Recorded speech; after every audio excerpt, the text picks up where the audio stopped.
Hello. Hello. I totally messed that up. Oh, I'm just gonna roll with it. Whatever, fine with me. Welcome to the Knit Girls. This is episode 220. Yes. I'm Laura, also known as Lala. And I'm Leslie, also known as You Don't Call Me Les. It's September the 14th, 2014. It's a Sunday. We're back into football season, right? We are. But the Steelers did not play today. They got whooped on Thursday. Yeah, okay. So, who won the Dolphins game? I don't know. Oh, I'll have to look it up. I Anyway. was outside carding wool, so I didn't pay any attention. How's the weather there? Is it nice? It is beautiful. It is probably mid-70s. And I spent Nice. 3 or 4 hours outside today, and it was very nice. I think it's cooler here. Well, it's 79 here, so we're about the same. Yeah. So, what's on your needles? I did not knit very much at all this week. I just felt the urge to do wool processing instead of knitting. Kobe, I'm recording, sweetheart. You I have love to you make too. noise when you come down the stairs. That's the rule. Okay, Tell Kobe I say hey. I'll see you later. So I'm knitting on the Bridgewater by Jared Flood. I just started it last week. I'm not very far. I've only knit a few rows on it this week. 7.5. This is on US 5s. It's 3.75 millimeter, I think. Yes, 3.75 millimeter. It is out of Madeline Tosh lace, the plain merino lace in Gorgeous. Silver Fox. And this was from Rose collection, so I'm knitting it sort of for her. So I'm just gonna take it slow and just enjoy the process. So Yeah, totally. so I've been knitting that, and then I knit a little bit on the eased sweater in the bulky version by Alicia Plummer. It's living in my awesome granny bag because this bag cool. is huge and holds lots of stuff. It does. It holds all the things. And that is in Barocco Remix. You made me buy Remix. Oh, I did bought you the end sweater up getting for it. some? Yeah, the Dizzy Sheep had it for $7 a ball. Oh, that's a good deal. So I went ahead and bought 7 balls. How many balls? How many skeins are you using on that? They're actual balls. They're not They skeins. are. I think I bought 9, but I only really needed 8 according to the pattern, but I also plan to change a little bit of the pattern, so you'll be fine with 7. I have a larger everything than you, so so I knit it. It's almost ready for, it looks smaller than it is just because I've got it on small. Swat it up. Yeah, because it makes it faster to knit that way for me. So I needed to get it 15 inches from the underarm before I start the ribbing. And I don't actually have a tape measure here, or That I'll seems measure. really short. Well, Well, the ribbing is like 5 inches long. okay. That's Yeah, like so it's, I think I probably got another couple inches before it's time to switch to the smaller needles and start the ribbing. Yeah, I need to, and Suze is bugging me to finish it for Rhinebeck so she can steal it, even though she's teeny tiny, and it would swallow her whole, but It's like a boyfriend shirt. yeah, it's just a big, comfy sweater. But yeah, that's pretty much all I've been working on. I haven't finished a thing this week. Suze needs to knit her own sweater. Yeah, well, I've told her that, but, you know, she doesn't listen. It's like the rule. So what about you? What are you working on? I just pulled out my jackaroo because everything else I'm knitting on has a pattern. And I was like, last week I kind of messed up one of the patterns. So I just pulled this out. This is really simple. It is the Jackaroo pattern by Amy Herzog. I'm knitting it on size 6 needles, and I have it in my cool Harry Potter bag. And I'm using Naturally Merino, so I'm going to get back to this because I want the FO. So I am going to, it's done in pieces. This is just the back. I'm at 9 inches now, so I'm starting increasing back out from the waist shaping.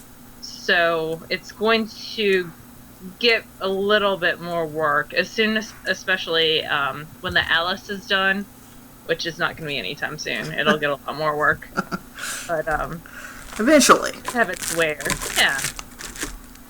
So I want the FO, so it's going to get done. And then speaking of Alice, that's down here in my yarn pot bag. So it actually fits really nice in those yarn pots. This is a large clutch. And the cool thing is for Alice, I need my iPad, which also fits in this bag. So this is a large clutch, and it's got a divider in the middle. So my iPad can fit on one side, or any book that I've been using. And there's actually a pocket, so I can stick the charger in there too. And then the knitting works perfect on the other side. So this is the Alice shawl. It's Allis. It is a pattern by Lynn Zimmerman. I've been listening to the Outlander first book and knitting on this. Not a whole ton of progress, but a good bit. Again, it's on size 6 signature needles. I have a couple pairs. Throw that out there. So I'm 1, 2, 3, 4, 5, 6. I'm on my 6th repeat of the pattern. So it's increasing out that way. And then it'll get to a point where it'll be done increasing. But I had some secret projects I had to get done. Mm-hmm. And a baby shower gift. So it kind of took the back seat to those. Yeah. And that's the ball of yarn for that. I haven't been weighing it because it's not been enough knitting. It's been going with me to knit night, which is always fun. Actually, no, it hasn't. That's a total lie. My sock's been going with me to knit night. So, you're such a liar. I am a liar. It had gone to knit night once. This must be the 3rd week I'm working on it then. And then the sock went with me to knit night, and it also went over to my parents' house for an NCIS marathon that Mama Linneman and I had. So it's a little bit further. The heel's been turned. That's pretty.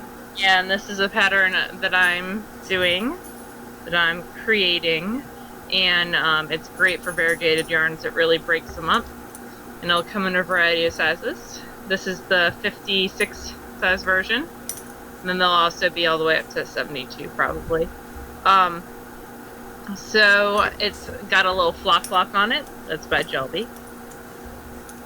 And she's doing she usually does sheep ones, but I had to be different and I needed a fox. Yeah. And he's very fall. He's a fall fox. As they are. Because you say so. Yeah. And this is another Crafty Girl in the Halloween Town colorway. I don't think I told you what my Alice was out of. It's out of Volmiza GK. But anyway, this is out of another Crafty Girl in the Halloween Town. And it's on hold right now because it's the heel's been turned. It's almost done with the gusset decreases, which I know is your favorite part. Mm-hmm. But I'm going to change up the pattern, I think, on the top of the foot. And I'm debating. So it's on a bit of hold. Because my swatches are as I knit. Yeah. For my designs. If they don't work, then I rip them back out. I'll put it in a lifeline and change it, and then if it doesn't work, I'll rip it out. And that is in my Kicks and Giggles Halloween bag. This is my Halloween cat project. And it's got a cool lining. Yeah, nice satiny. For spindling as well. So those are the 3 things that I've really been working on. I did finish a baby vertebrae, which y'all have actually seen because I was going to knit it back in. I started knitting it back in February out of a pink and white acrylic, and then I decided that it did not fit the person the person who it was for, one of my coworkers, told me she wanted only baby booties knit. So I knit her those couple pairs of baby booties, and so she got those instead. So this has kind of just been hanging out. And I have a really good friend at work who's like, anything you want to knit. Yeah. That'd be awesome. And she wanted washcloths, but so I did a couple washcloths, and then she had seen the baby vertebrae, the other one that I did out of another Crafty Girl, and she's like, that's awful cute. And I've always knit her kids blankets or sweaters, but this is the first fall baby she's had. So she's like, this is her 3rd child. She's super excited that they get to wear fall things. So she's not due till October 1st, but her last day of school, her babies have always come early, and her last day of school was Friday, so wanted to get it done. So it's gone, and it was modeled on a bowling pin. I saw because there's a bowling pin on my desk. Which, okay, So the bowling pin. Let me tell you this story. Because I haven't told you this yet, I don't think. So one of my brand new coworkers, like, this is her first year at my school, brought in a bowling pin the other day and set it on my desk and said, hey, the bowling alley near my house in Memphis is going out of business, and I got all these bowling pins, and I want to make them into snowmen. I think you see where this is going. So she's going to, like, paint a face on them and do buttons. Are you supposed to knit sweaters for all of them or something? She wants little hats and scarves knit for them. Oh, because that'll take, 10 minutes. Yeah, that's what she told me. So I was like, well, leave it there. And she's like, well, how much would you charge me? More money than you want to spend. And that is the correct answer. Because I was thinking, this would be a cool little project to use up scraps. In my head, as she's explaining this to me, I was like, I could get rid of some scraps and make some money off some worsted scraps, because I always have worsted scraps around the house, and I would just charge her labor. And, but she wants, like, Memphis State colors and Ole Miss colors and some Christmas colors. I don't even know what Christmas colors entails. Like green and red, I'm guessing. Yeah, the, like, sparkly acrylic you can buy at Joann's. That's what I'm thinking. Because that's, like, when I was growing up, my grandmother always knit us stuff at Christmas time out of that sparkly acrylic that they still sell it at Joann's, like the Red Heart. So I'm going to have to... So there's a bowling pin sitting on my desk, and it's been there all week, and my boss keeps coming through and looking at it and picking it up and putting it back down, and has never once asked me what's going on with the random bowling pin on your desk. So that's always interesting as well. Like, I am apparently the type of person who would have a random bowling pin on their desk. I think she should teach her students to knit. We should just create a sweatshop. Yeah. No, I was going to make that... See, the problem is I was going to make the suggestion to do the little, like, fleece that you can buy real cheap at, like, Joann's. Like, the fleece, not off of sheep, but the fleece, like that you use for the tie blankets. Yeah, and just do little, like, tie scarves. But she can't sew. And you so don't need to tie. You don't need to, all you have to do if you're using fleece to make a scarf is cut a long rectangle. But how would she do the hat? Well, that's not my problem. I don't even know this woman. I know. I can say no. About this woman who I've known for a month and don't even really, like, this is horrible. There's 70-some teachers at my school, so, like, I barely know her name. Yeah. And I, like, it's stressing me out. And this bowling pin's sitting on my desk. Anyway, so there is a picture of the baby vertebrae, and my friend, her hands are holding the little baby vertebrae on a bowling pin, and you can see how messy my desk is and why my boss is probably not concerned that there's a bowling pin on it. All that's on my Instagram. It's Lala's Knits, and that is my finished object of the week, is a baby vertebrae modeled on a bowling pin that I'm supposed to knit scarves and hats for. The end. Alrighty then. It's just hilarious, but it was a good baby vertebrae model. Yeah. I'll tell you that. It's about newborn size. Those things are heavy. I had no idea how heavy. When you first told me that you had that on your desk, my first thought was, there's a child who's going to use it as a weapon. It's going to happen. I would say more likely an adult that's going to use it. Not really.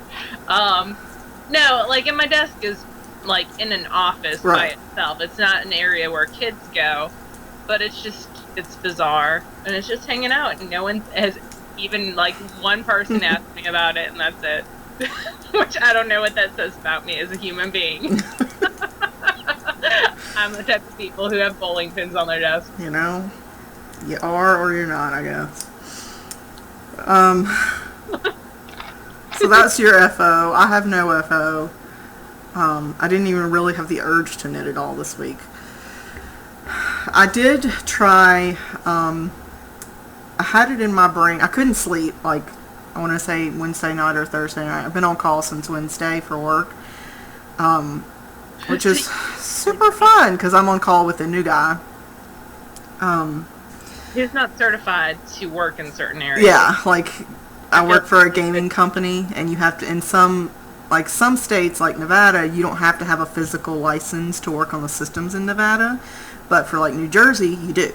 You have to have a license. Even if you're located in Nevada, you still have to be licensed in New Jersey. Yeah. And it's like that for several states, and this guy isn't licensed for a couple of those. So it makes it more difficult for him to support the properties. But anyway, I was up really late, and I couldn't sleep, and so I just, I start thinking of all these things I would make if I just had the time, Well, you do have the time, because you're up late. And I thought it would be fun if, I worked out a skein of self-striping and, did the weft with, I don't know, something that blended in. And so you're talking about weaving. Weaving, yes, I'm sorry. Might not know. Weaving on a loom. And in my head, it worked out perfectly. Like, it was like I could, because the stripes should be an even length. And then if you just work out the sweet spot in the length between, the back rod of the loom and then the warping peg or whatever, then you should be able to make it work. But I tried 2 different, indie dyer skeins, and neither of them, continued to line up. That's curious, because I would think that they use a warping. I'm sure they do. And part of it could be that I was warping on the deck and my loom was trying to walk for me and Oh, that's fun. Yeah, so anyway. So you should explain what kind of loom you have for people who might be new to the show and don't know I have a Cricut, which is a rigid heddle loom. It's not like any of the fancy ones where you push the pedal and the heddles go up or down or any of that stuff. It's just I think it was $150, and you can do basic weaving on it. Or if you're very adventurous, you can use pickup sticks and do crazy stuff, which I have no desire whatsoever to do. Have you seen now that they sell the things that the heddles through the heddles where you can switch them out? Mm-hmm. Shack does. I don't know about other companies. Yeah, Shack does, and your Cricut is a Shack's loom. That's correct. There's also an Ashford similar rigid heddle loom. What I ended up doing was using some Knit Picks fleece, because I knew that would be even lengths, and then it still didn't quite turn out how I wanted. But this is what it looks like right now. I used the... Tilt your phone a little bit, because I'm getting There you go. I used fleece for the warp and the weft. So did you think about using it just for the warp? And I did, but then I was lazy and didn't want to have to put... I don't... These colors are super fluorescent, and I don't own anything in these colors. This came from Rose Stash. So I just decided I would warp with it too and see how it went. And it's so bright that I kind of hate it a little bit, but I'm gonna... Is there an end project in mind for it? No, I just wanted to see what would happen. Are you just making fabric? Are you a scarf, probably. Okay. And I'll give it to somebody when it's done. Somebody like neons. Yeah, I just haven't decided who. But anyway, I did that, and then I did some fiber prep. Here, let me show you. So when Laura and I went to Maryland Sheep and Wool this year, we bought 3 fleeces. We did. 3 bags full. And one of them was Cormo, which I've already washed all of my Cormo, but I haven't done anything else. The other was Corriedale, which is brown. And then the other is Romney, right? It's a Romney borderless. Something cross. It's all cross. Yeah. So, and that's what I'm working on right now. That's the only one I haven't touched, but I may start washing this week, because I actually don't mind the process of processing a fleece. The only thing that I really am not a huge fan of is the pre-carding, which is taking the place of flicking for me. And I looked this up on the internet, and as soon as we recorded, and then somebody posted about it later in the thread. But basically, you clamp your hand card down to a table or a flat surface, or you could hold it in your hand, I guess. And then, and this is key, find some gloves, because I tore up my finger a lot. Really? Yes. Tierra's done that. Find some gloves. And then you take, a lock. Gloves, not like...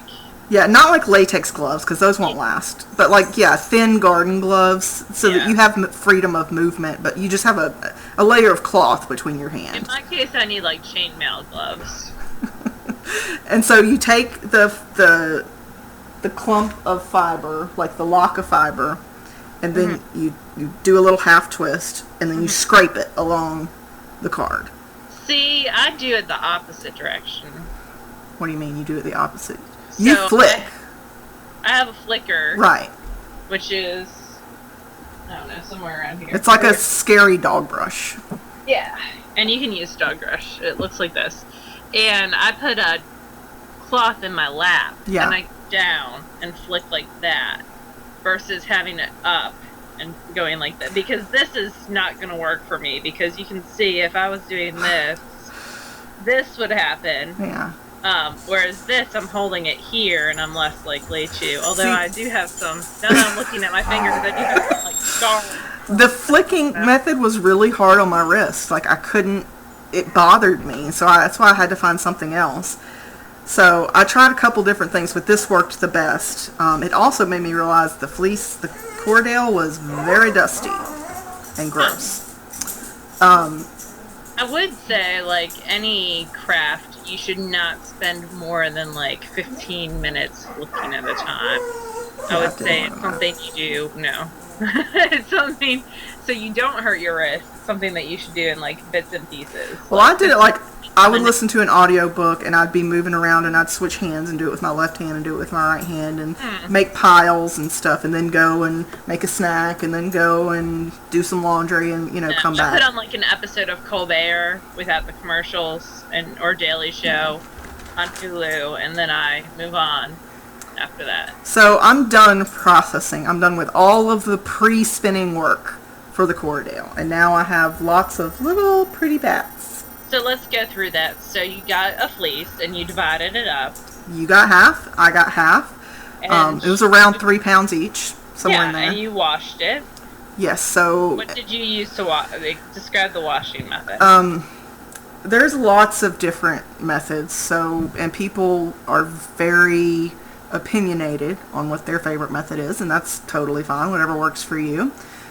Some people do like a pre-wash and spin cycle in their washing machine to get like the base dirt and stuff out. My washing machine, I can't set it to spin only, and also when it starts it locks and I can't open it, and so I don't want my fleece in there. So basically what I did was I took from the bag of raw fleece, I took locks and cleaned off what I could, like of the grass or veg matter or whatever, and put, 1 to 2 ounces, usually just 1 or a little over an ounce, into a lingerie bag. And I would usually do 2 or 3 bags at a time. And I got some clear plastic bins, like this.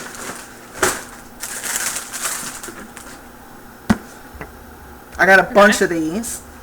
And so I would fill 2 of them with hot water, as hot as my tap would go. And Michael has actually adjusted the water heater so it makes it a little hotter than normal. So as hot as it could go. Soon when the water was totally when it was full, then I added some Dawn, just enough to sort of tint the water blue, not a lot. And it makes the water feel slick. Yes, it makes it feel kind of oily. And then I just stirred it a little bit, not enough to make suds, because apparently that's not what you want. And then I just let the wool self-submerge into the bin. I let it sit for 20 minutes, and then, like I said, I have lots of those bins, so I went ahead and prepped the next one, so it went immediately from hot soapy water into another hot soapy water. Okay. Because you don't want temperature changes, I guess. You don't, because that causes felting, but also you want nice hot water because the lanolin's like a grease that's become solid. And you need it to melt off. You want to warm it up to melt off, yeah.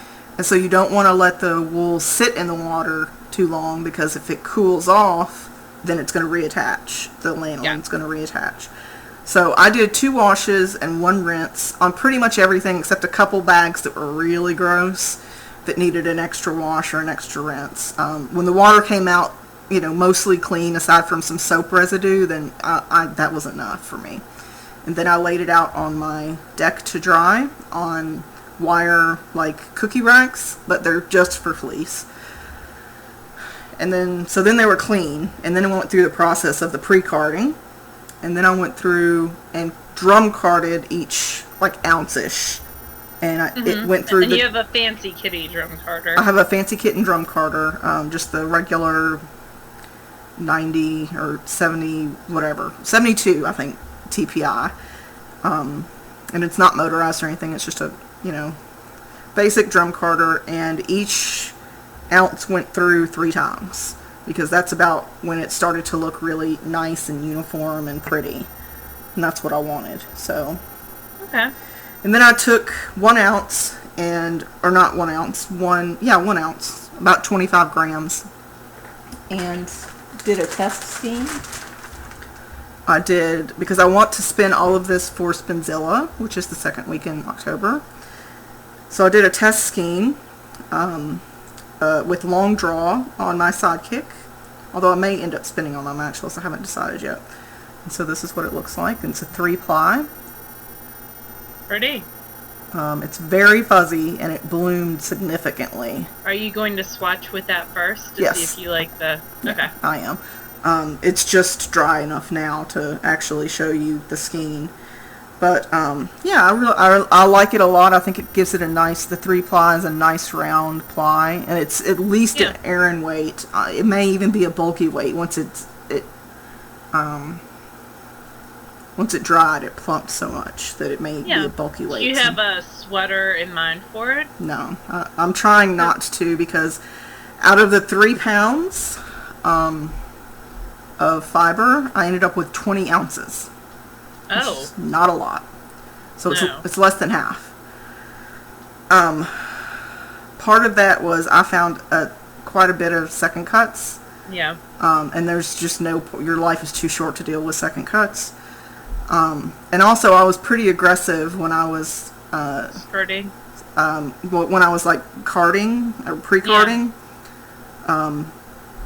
What was left in the comb, a lot of times I didn't bother trying to run it through the comb again to get out what little bit I could, because my life is too short. So I may not have gotten the value for the money, but at least I learned the process. So I'm happy with it. Yeah. I may start, like I said, washing the Romney. So that might only be like a vest worth or a shawl or something like that. But I'm thinking that if I can get some of the other fleece prepped for Spinzilla, I can spin that as well. Yeah, oh yeah, definitely. So we'll see. What about you? You did some prep this week, right? I did. I just ran the border luster through the picker, which is behind me. It's this big box thing with spikes. So it starts... It's sitting right here because the picker is behind me. So it's like this, and then I pick it, and it becomes open and airy. And I ran it through the drum carder, and so I have like 3 ounces over there done, and probably another 20 some to do. So I'm just doing it when I feel like it, not a ton. And I finished washing some Romney, so I have like 3 ounces or 4 ounces of Romney washed. So once I finish with the border luster, I'll start processing that. The border luster is what I would like to spin for Spinzilla. I'm intending to spin that long draw on the sidekick, because I don't like long drawing on my mini spinner. I don't like the I don't know. I just don't like long drawing. It does seem a little more. It's harder to adjust each little thing for me on the mini spinner. Yeah. It doesn't uptake like I like it to uptake. And that's probably on me and not the mini spinner folk. But I'll apply it on the mini spinner. I actually almost just bought this week the woolly winder for my mini spinner. Just for Spinzilla, and then I was like, that's stupid. That is a little bit crazy. Just a little bit. So, I'm not a huge spinner on my woolly. I do have a woolly winder for my Lendrum, but I like plying on it a whole time. Yeah. So, I did not get it for my mini when I got the mini. I just got the regular flyer and then the lace flyer. So I have it for my shocked, but the shocked bobbins are kind of small. So while it's useful to have that, it's just like, I don't know, you can only apply 4 ounces at a time, you know? Yeah, oh yeah. I mean, there is something to be said for, you could get the jumbo bobbin one for I that. have that, and honestly, it's the only Shocked product that I just don't love. I just feel like it was made by a different company, and I know it wasn't, and it could just be my ignorance on it. I don't love the bulky flyer and bobbin for the Shocked. Yeah, it is what it is. It's not my favorite. I don't like changing stuff out. I'm lazy. So I had the jumbo for my Lindrum and for the Ladybug. But just having to change that flower head bothers me. So I don't use it very often. Yeah. I don't mind weaving in ends as a whole. Like, every 4 ounces, that's not a big deal. We do have a question from RHERLIH. And that question is, when you refer to an item and say that it hasn't had its bath yet, what do you mean by that? Are you referring to wet blocking or something else? Thanks, Rosemary. We are referring to wet blocking. Yes. I am a huge fan of wet blocking because, for most fibers, because I'm eventually going to wash it anyway. Mm-hmm. And I like to know any inconsistencies. Well, first off, wet blocking kind of evens out your stitches. Especially in the case of Fair Isle or lace. Yeah, definitely.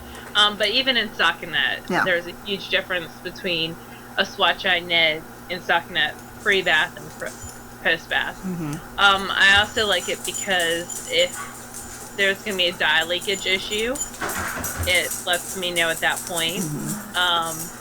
If there is going to be a fiber issue, where sometimes the superwash fibers tend to grow quite a bit, and I would rather know that on the front end versus, especially in gifts. Like, if I'm giving someone a gift, I like to wet block to make sure that it's going to still stay the same.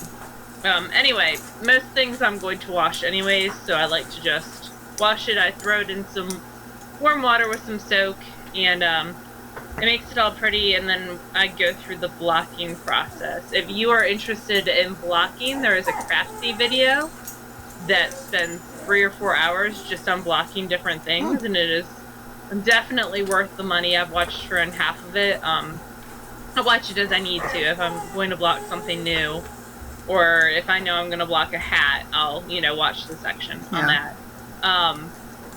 Because blocking is a very precise thing, and it's a very individual thing. Yeah, so, I know a lot of people do steam blocking for some things, and that's like Laura said, it's a personal thing. There's no rule that says you absolutely have to wet block that I know of, but I wet block pretty much everything. Because I will tell you, when I do stuff for like samples for books or magazines, I steam block because I don't want it to get messed up on my end.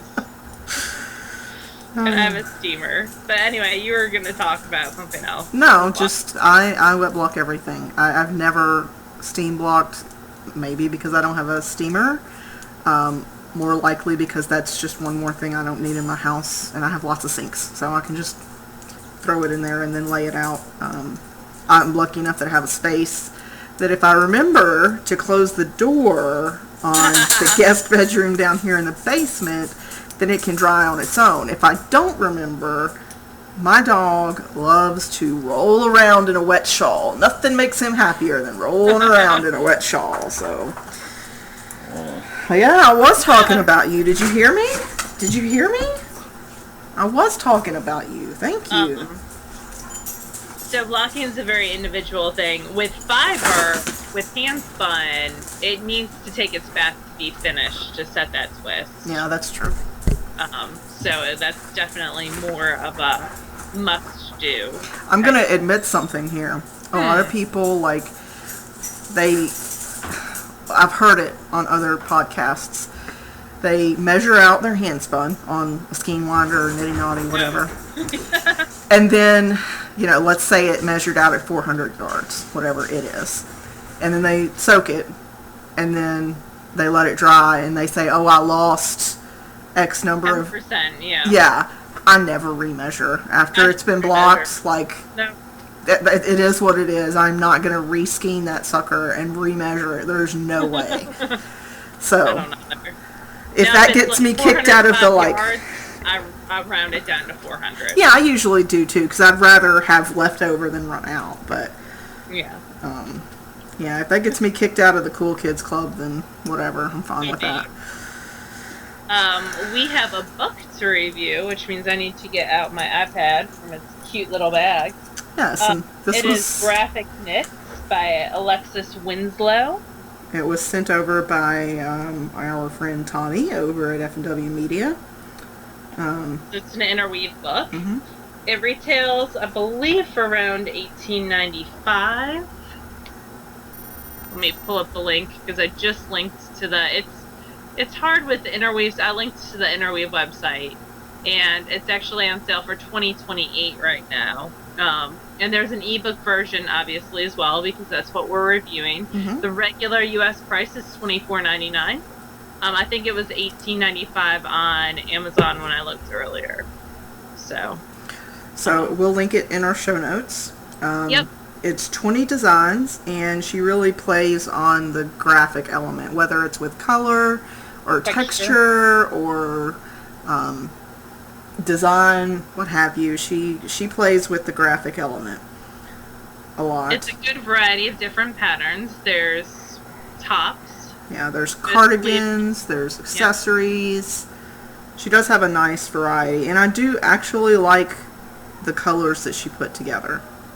Yeah. Which is not always the case. Most of them are red. That's not true. This sweater right here. I like how it plays on, if you look at the close-up, how the color changes in the stripes, how it brings those to the forefront. Yeah, it makes it look sort of like marled almost. Uh-huh. And that's the Rockling cardigan. It comes in sizes from 30 to 44. And that's buttoned. And it's they're actually calling Cascade Eco Plus some worsted weight yarn. I feel if you are knitting something on size 10 needles and getting the gauge of 16 stitches to 4 inches, it's probably more on the heavier side. But nice charts. I like just on pattern layout. I like how they use color on the pattern layout to convey important information. I agree. It's just, there's very clear space for the notes, so you can see those very easily. Nice schematics. Interweave always has lovely schematics, but there's lots of information conveyed through these very clear schematics. And both inches and centimeters for the measuring on that. There is the Finch cardigan, which I'm not crazy about the colors chosen, although that's a really silly little nitpicky thing. But it is knit side to side on... I've got to find a way to make this thing not glare. It is knit side to side from the sleeves. Thank you very much. Across. It's lower in the back than it is in the front. Yeah, it's like the edge comes up to button across the bust. And it's available in 31 to 47.5 inches at the chest circumference. And that uses a chunky weight yarn on size 10 needles. I like the Bowerbird wrap, but I can't see myself knitting it only because it's 1 by 1 rib the whole way. And there's just no way. I like the colors chosen in that. There's 3 different colors. And I like the way it's blocked, actually. Fringe. It's really pretty. There's a tutorial in there for that twisted fringe. It is one size, which is 13.25 by 62.5, and a DK weight, Malabrigo Silky Merino on size 11 needles. So a lot of larger needles used with smaller gauge yarns. So that's interesting. I really like the Fair Isle, the Wood Star Beret, and Mitt set. Nice bold motifs. I like the styled. the Ingle cardigan, which is available in a 31 to 48 inch bust. I'm not sure if that's measured closed or not because it looks like it's worn open. But it is a nice ombre effect in the pattern based on the yarn. It's an Osterman yarn, an Aran weight Osterman yarn. Favorite piece. Oh, continue. No, go ahead. My favorite piece is the Liwi, Liwi top, which has that asymmetrical lace. But I've always cared for the lace at the top because that draws the attention up to the face. Yeah. It's a nice shell. It's got asymmetrical mesh patterns and a cute cutout effect on the top of the shoulders. It comes in 27 up to 42 and a fourth. So definitely the sizing on this one is a little bit smaller than usual. There's probably only 2 things in here that I could make. I like that detail though too. Yeah, and she actually talks about how she came upon that detail and, a stroke of creative luck, which was nice. The barbette turtleneck I like. It uses color blocking to draw lines across the waist to... This thing hates me. I'm so sorry. To draw lines across the waist so that you have a slim appearance. My only beef is that it says in the intro, it says that strategically placed color block sections have a slimming effect that flatters all body types, yet the only body type in this book is the model body type, which is, pet peeve soapbox of mine, but it is just a note. I like. Did you show the Tanager shrug? No, I like that one.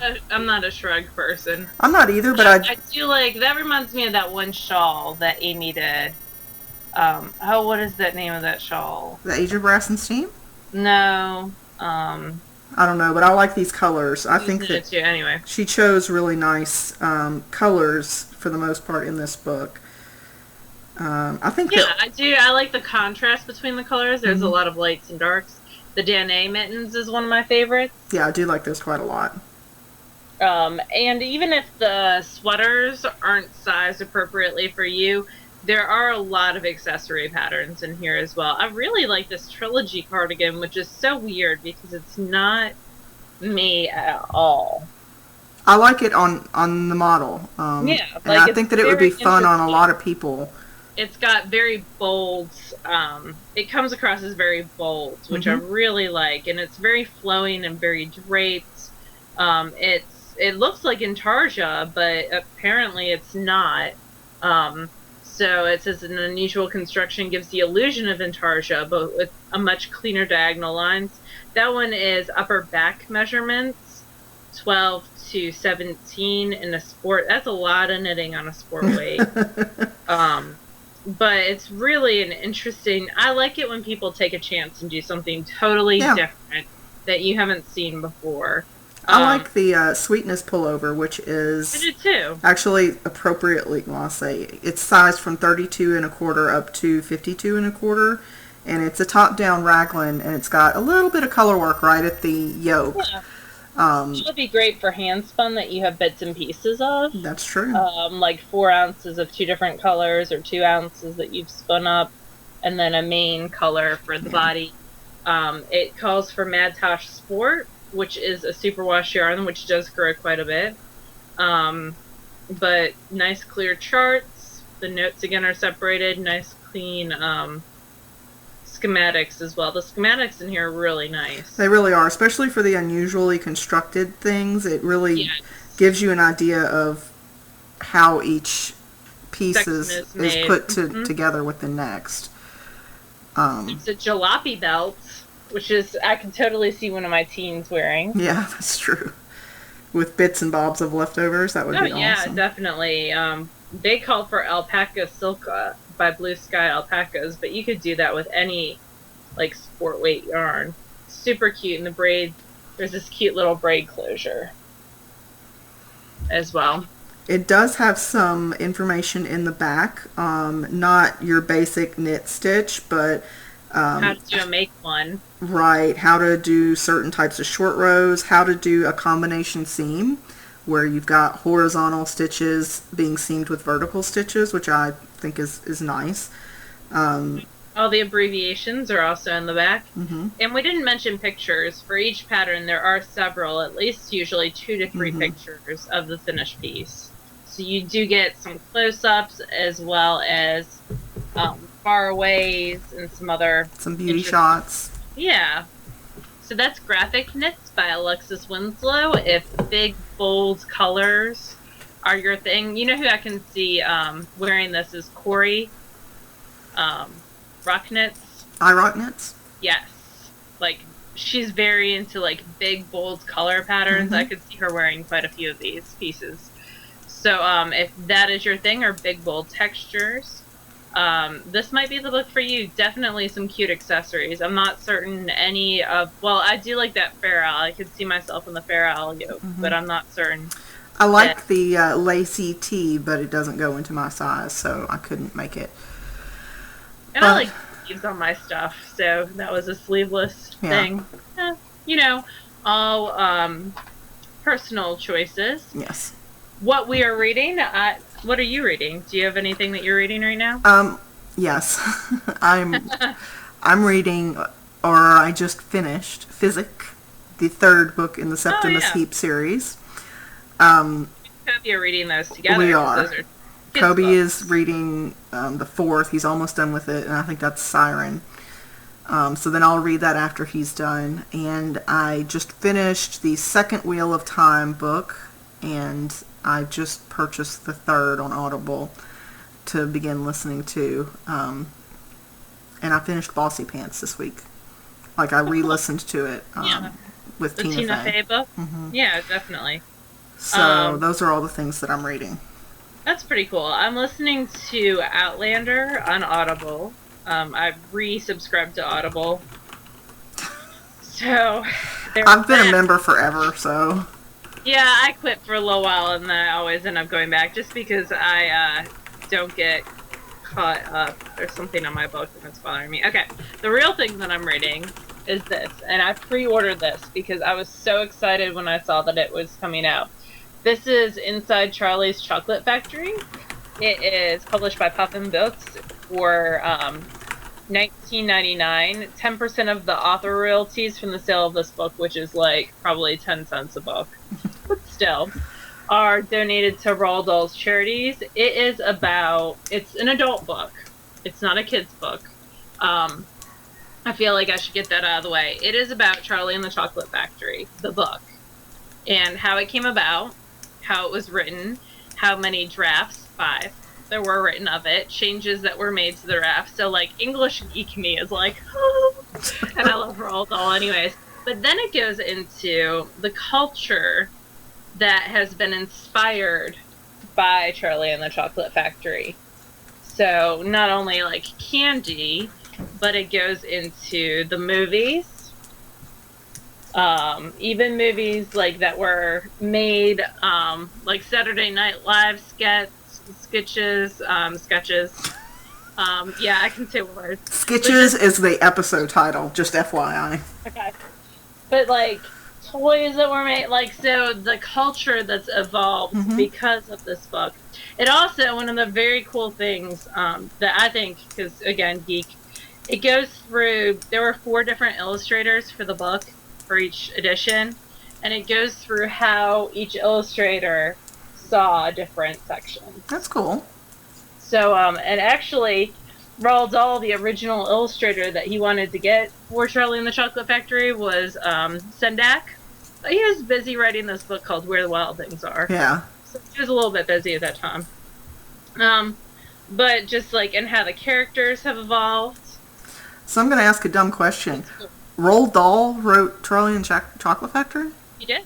Oh. I thought he was a relatively new author. No, he died when I was in 4th grade. Oh. Okay. I only know, well, okay. So when he died, my class wrote his widow, Felicity, condolences letters at the time. So that's like very vivid. Like, you know how you have 1 or 2 school projects that stay ingrained in your brain? She wrote us back. Aww.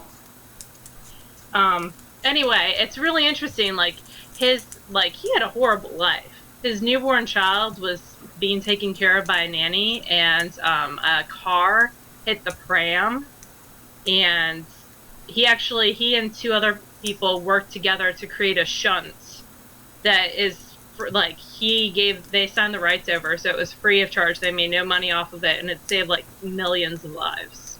So that was really cool.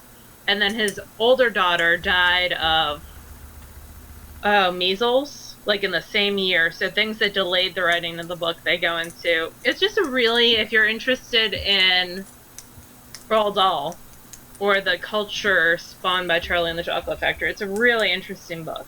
And I'm like saving it, like I'm savoring it. I only allow myself to read a chapter a night. So it's really been an interesting read. But like I said, it's not really a kid's book. Yeah. And he's written, like, before he died, he wrote some adult horror stuff, too. That's pretty crazy. So, he's a very prolific author, and I have another book about him, because he was kind of a spy / liaison during World War II. So, that section of his life. This guy has layers. He does. It's like a chocolate bar. I was going to say an onion, but okay. Oh, that's in Shrek. What is it, parfait? So that's the bomb rating. Anyway, we have multiple things going on in the group. We have the Alice Cal going on.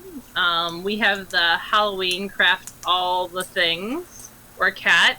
I do want to say that we did mention and this is our fault. This is miscommunication on my end. This is your fault. This is always everything's my fault. We did say in the original time when we announced it that it was projects beginning September 1st and going through October 31st. And I put that in the FO thread, but people are posting stuff that started like back in March or December of last year. Which is probably just because we're so lenient on pretty much all of ours. Everything else. So I'm going to send those people PMs, but they're getting their disagree button hit, and it makes me feel bad. Because I really feel like it's a miscommunication on my end. So I'll take care of that.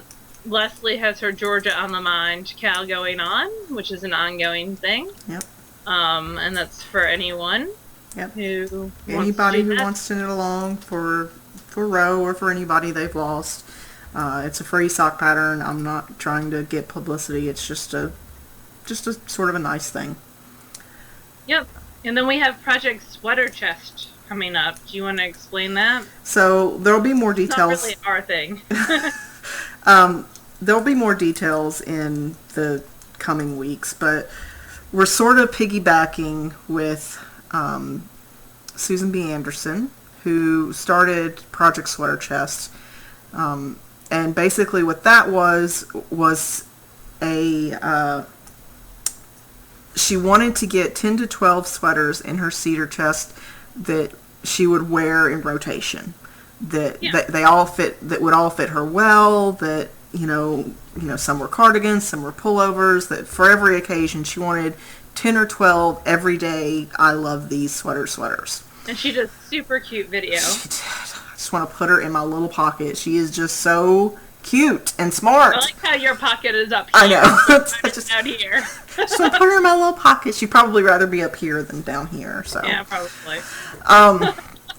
So Jasmine of Knit More Girls and I have been talking a lot about sweaters, and mostly it's me whining and complaining that I don't have any sweaters that fit me well, which is partly because I hate measuring in math, and partly because I'm kind of lazy. And also there's a whole nother feminist body positive aspect to it that I'm not going to get on the soapbox for here, but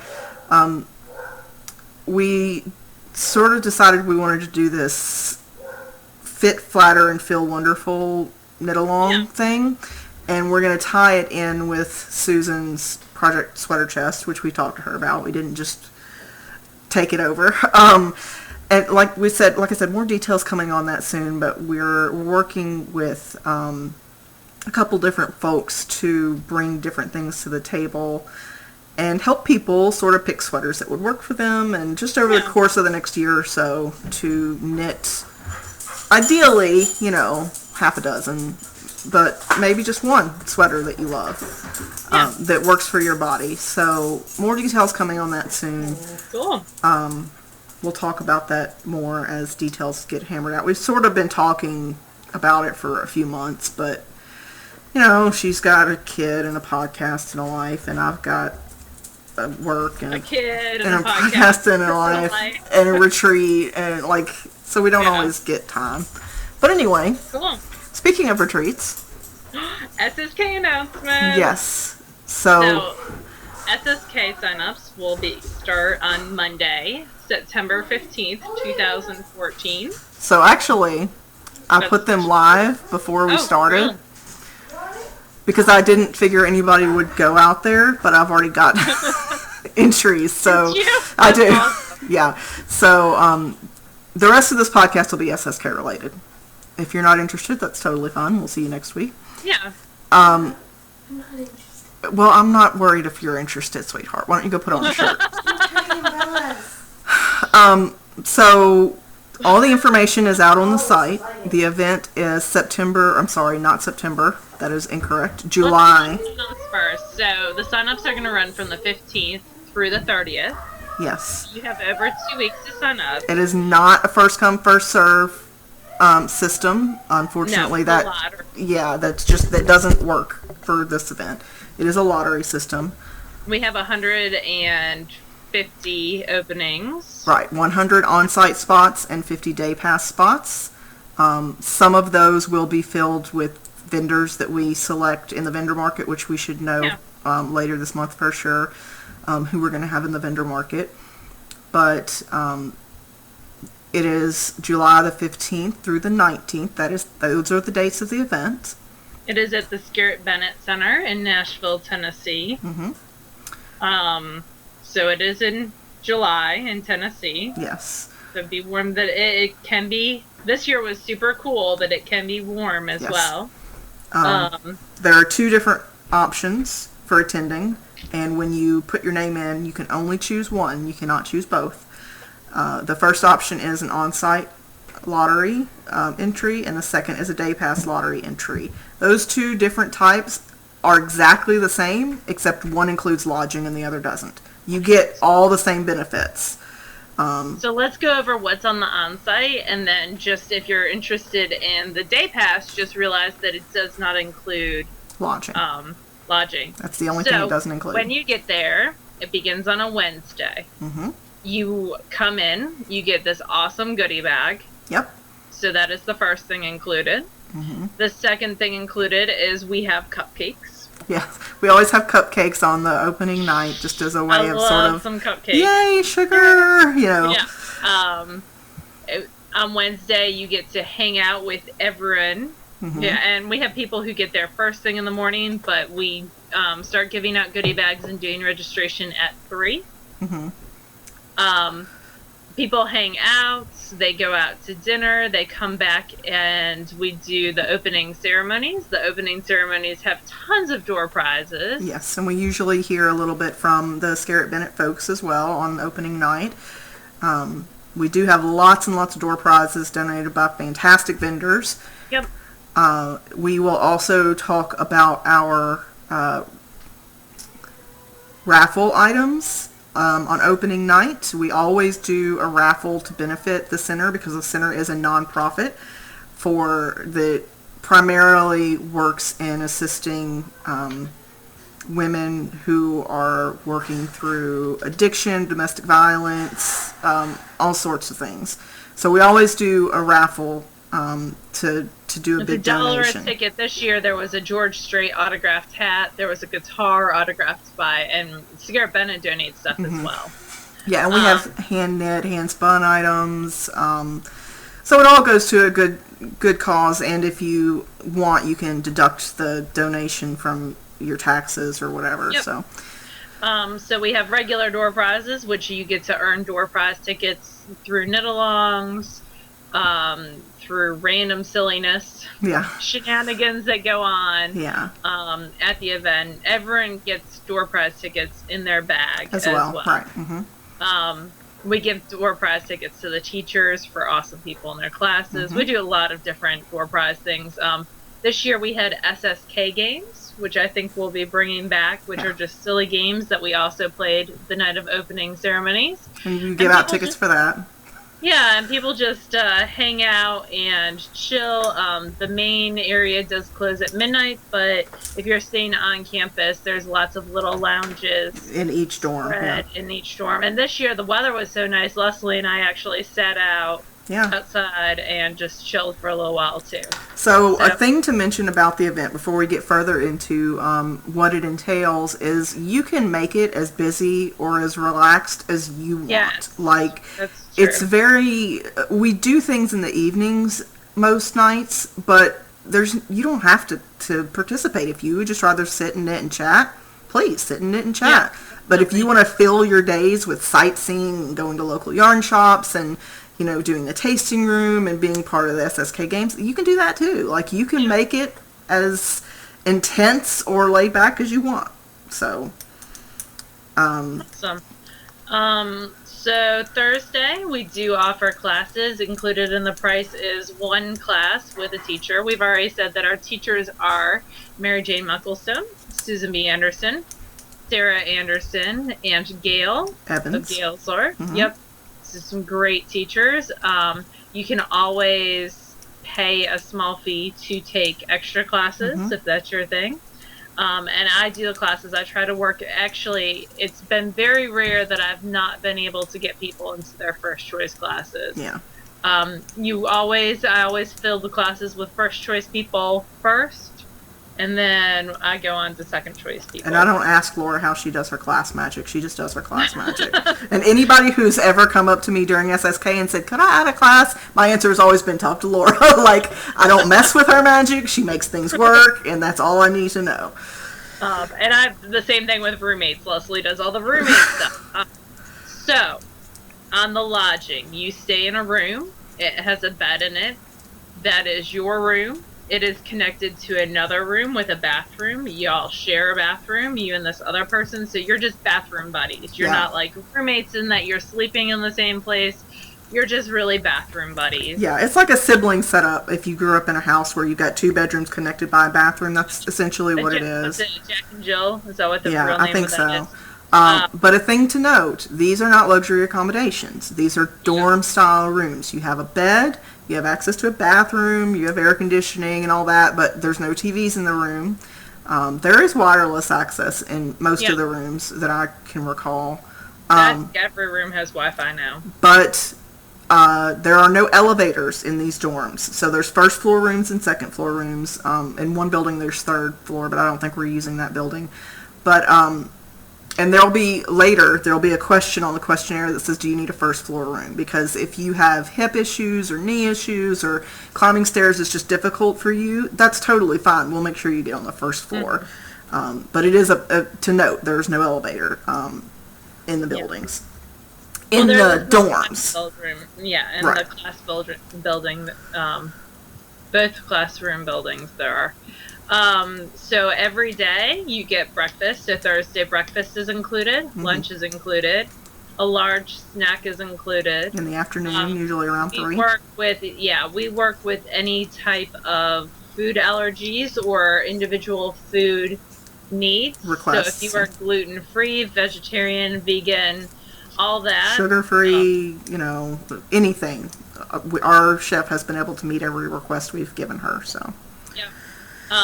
And then, like we said, Thursdays are classes. Thursday night is the tasting room where you get to try out all sorts of different stuff. Like wheels, knitting needles, anything that drum carders, blending boards, Swifts, combs, ball winders, looms, like everything that we have equipment-wise, we bring.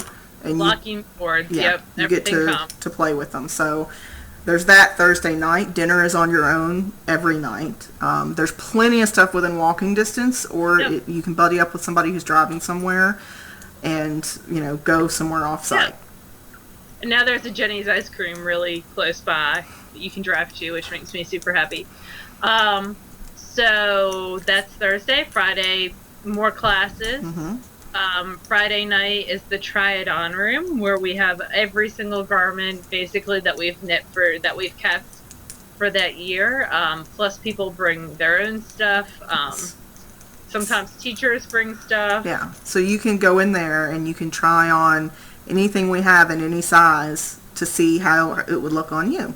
We're going to try to improve the mirror situation in there this year. It was sort of a half-cooked idea this past year, so we'll continue to make it better and better every year. And we welcome your input on any of that. Yep. And then, again, facilities close at midnight. Mm-hmm. You're welcome to go hang out with people elsewhere. Then on Saturday is the market. Mm-hmm. The market opens to the people attending SSK in the morning at 10. And then there is a break for lunch, and then it's open to the public until 4. From 1 to 4 in the afternoon. Mm-hmm. And that's going on. And then again, breakfast, lunch, a snack, and then Saturday night is our closing ceremonies with more door prizes. Yep. We pull for the ticket, the SSK ticket items. And I feel like we're forgetting something, but I don't think we are. It is what to make of it. It's just, It's a fun time. There's tons of shenanigans. There's people we always have the best people who come. Yeah. And the people at Skitches Bennett are tons of fun. And we'll always have something like random tutus that we decide to do last. I don't think we're going to do tutus this year. I think tutus were fun in 2014. We'll do something silly and different in 2015. I don't ever want the event to be sort of stagnant. Like, Laura and I both want it to evolve and continue to change to make it fun and exciting for everyone, including the people who've been there before. Like, we don't want it to be the same event every year, so.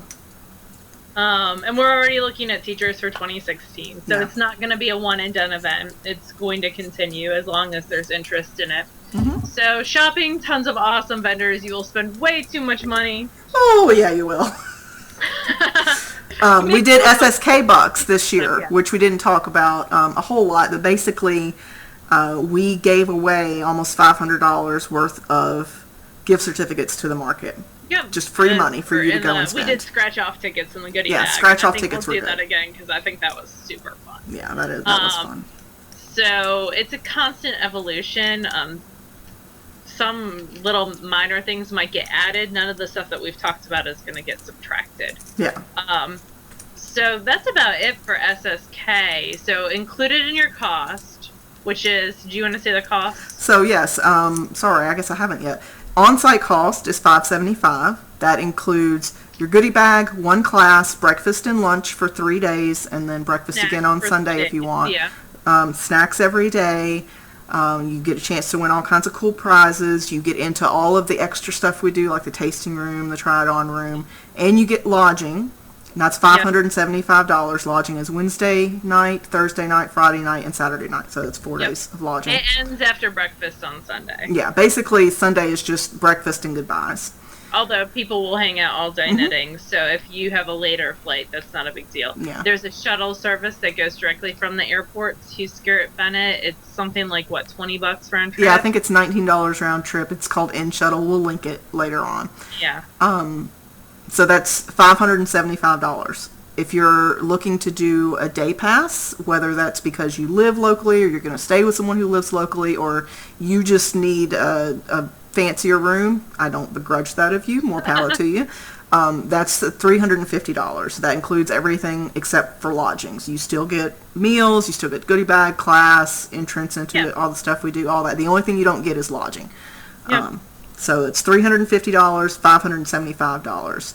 If you put your name in and you're selected, and all this is on the form that you'll fill out if you want to enter, there's a $100 non-refundable deposit that's due mid-November. And then it also mentions when the other payments are due. So, we do refund everything except that $100 deposit if you have to drop for some reason up until, what is it, June? It is. And then even though technically we don't usually refund, if we can find somebody to fill your spot even a week before, we'll refund you everything except that deposit. $100 deposit, yeah. Because there's no benefit to us keeping your money. If we can find somebody to fill the spot, then we will. We had 2 people cancel, what was it, the Monday before the event, and we were still able to fill their spots. So if we can fill it, we will. Yeah. We understand that stuff happens, but so I think that's it. it. Goodness knows how long we've been talking. It's been a while. Yeah, there's an opportunity to buy SSK t-shirts and also water bottles and add those under the goodie bag. Yeah, there's just lots of fun. Yeah. We have a good time. If you have a question about it, feel free to ask us in this episode thread or in the SSK Super Summer Knit Together group, or ask anybody that you know that's been. I mean, get a first-hand opinion. Yep. And we will link the entry forms on the end of the show notes. I will. And like Laura said, you have until the last day of November. Or not November. That is not accurate. You have until the last day of September, and then we'll draw names the first week of October and send out notifications. Also, if you get waitlisted, do not despair. Like we usually have around 100-person turnover. So. Yeah, and we've had usually in May we open up spots for people who've dropped to anybody on the wait list that wants them. So. On a first come first serve basis. So just, if you're waitlisted, don't stress about it. There'll be a chance, almost definitely. So it's just a thing retreat. There's no stress. Seriously. All right, I've talked for like an hour, so you guys have a wonderful night, and we will talk to you again in a week. Bye, y'all. Bye, y'all.